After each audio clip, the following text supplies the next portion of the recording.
So what I want to do is I want to play this audio from Tracy McGrady. I don't think it's up to even a minute long. I didn't time it.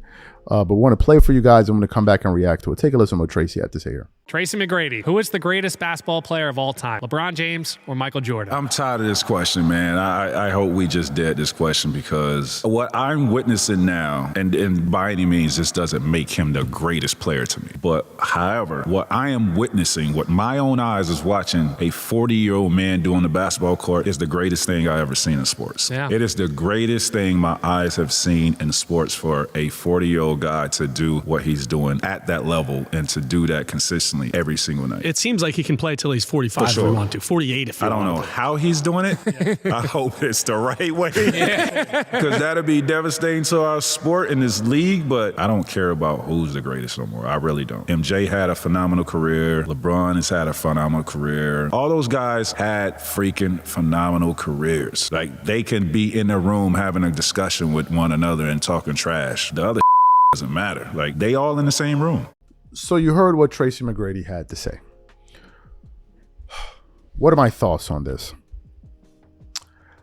Look, I think that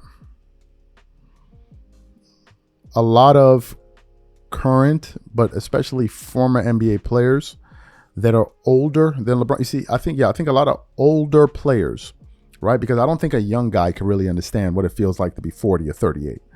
I think it's the guys that have gone past 35, 40, 45, 50 that understands what your body feels like in an advanced age, that played in their 30s, mid 30s, late 30s. I think it's those guys that understand at a higher level, like, wait a minute, how is this guy doing this, right? Because most players, what you see naturally is a natural decline over time as you get older. This is a human thing, right?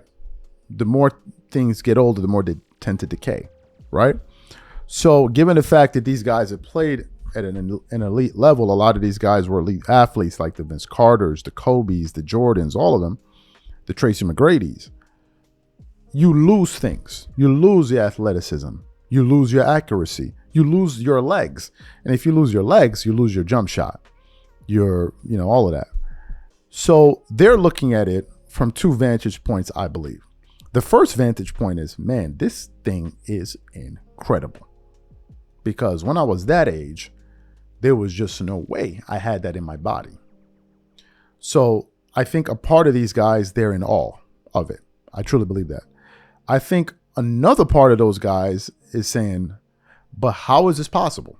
And I think the reason they're asking that question is based off of possibly them being in that same position where LeBron is at an advanced age and probably having access to all the best medical advice, all of the best nutrition, and them saying to themselves, well, I tried every single thing and it didn't work for me. You got to think about a guy like MJ.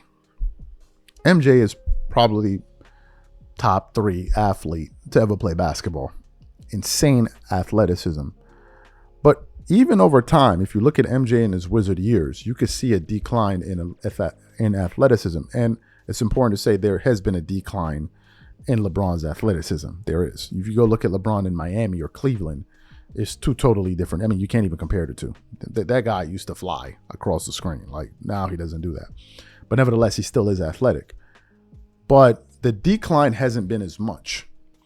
And I think that's what's kind of causing them to raise some eyebrows. Now, Tracy McGrady did mention something else, that it would be a black eye. I think it would be black eye when it would be 2 black eyes, right? And I don't think, to be honest with you, I don't think any of the people out there that feel like something is going to come from this story, I don't think nothing is going to come from it. There's not going to be anything that's going to be revealed, or no, I doubt it. I doubt it. Not at this level. Okay, not at this level. It's just not going to happen. It's just not going to happen. It's just too. The effect would be too detrimental. So it's not going to happen. Now, I have never produced a show where I said, oh, I think LeBron is. I've never said that. I've reacted to certain people like Chael Sonnen and things like Kevin Garnett with the Balco comments, and I've responded to things that people have said, but I never said that LeBron is doing X, Y, and Z. I don't know. Right? And I'm never going to say he is because I don't have any evidence of it. As a matter of fact, I try my best to stay away from it. Now, if somebody says something that has some level of credibility, like a Kevin Garnett, then of course I'm going to talk about it. But in terms of it coming out, I don't think any of that's going to come out, man. I just don't believe it.